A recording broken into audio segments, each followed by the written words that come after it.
সুপ্রিয় দর্শক, আসসালামু আলাইকুম। কেমন আছেন সবাই? আশা করছি যে যেখানে আছেন ভালো আছেন এবং সুস্থ আছেন। সবাইকে স্বাগতম জানাচ্ছি আমার আরেকটি নতুন এপিসোড দেখার জন্য।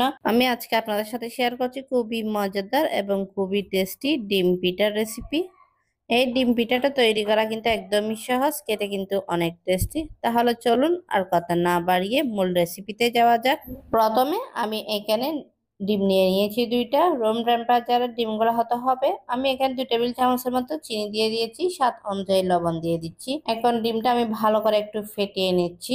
আশা করছি আজকের রেসিপিটা আপনাদের কাছে ভালো লাগবে। ভালো লাগলে লাইক, কমেন্ট এবং বেশি বেশি করে শেয়ার করবেন। আমি এখানে 1 কাপ আটা দিয়ে দিয়েছি। এখন ডিমের মিশ্রণের সঙ্গে আটাটা মিক্স করে একটা সফট ডো তৈরি করে নিচ্ছি। ডোটাকে আমি ভালো করে মতে নিচ্ছি। আশা করছি আজকের রেসিপিটা আপনাদের কাছে ভালো লাগবে। ভালো লাগলে প্লিজ প্লিজ আমার চ্যানেলটা সাবস্ক্রাইব করে পাশে থাকার বেল আইকনটি প্রেস করে রাখবেন, আমাকে সাপোর্ট করবেন। ডোটা আমি ভালো করে মতে নিয়েছি। এখন ডোটাকে আমি ভাগ করে নিয়েছি। এখন ডোটাকে আমি ছোট ছোট বলে শেপ করে নিচ্ছি। আমি একটা বেলনির সাহায্যে আমি ডোটা বেলে নিচ্ছি। আমি পাতলা করে বেলে নিচ্ছি। আজকের এই ডিম পিঠার রেসিপিটা আমি অনেক সহজ করে দেখানোর চেষ্টা করেছি। আশা করছি আপনাদের কাছে ভালো লাগবে। এই ডিম পিঠাটা তৈরি করা একদমই সহজ। দেখেন কত সহজে আমি তৈরি করে নিচ্ছি। আমি আজকে এই ডিম পিঠাটা পাতার ডিজাইন করে তৈরি করে নিচ্ছি। আপনারা আপনাদের ইচ্ছা অনুযায়ী তৈরি করে নিতে পারেন। চা তৈরি হওয়ার আগে কিন্তু ডিম পিঠাটা তৈরি হয়ে যাবে।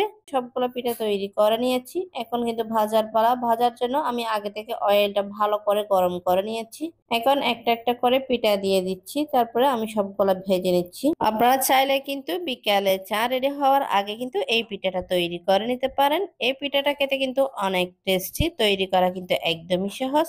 দেখেন ভাজা হয়ে গেছে। এখন আমি উঠিয়ে নিচ্ছি। এখন আমি আপনাদেরকে পরিবেশন করে দেখাচ্ছি এই পিঠাটা দেখতে কত লোভনীয় হয়েছে। এই ডিম পিঠাটা তৈরি করা কিন্তু একদমই সহজ। এই ডিম পিঠাটা কিন্তু খুবই অল্প সময়ে খুবই কম খরচে কিন্তু তৈরি করে নিতে পারেন। এই ডিম পিঠাটা খেতে কিন্তু অনেক টেস্টি।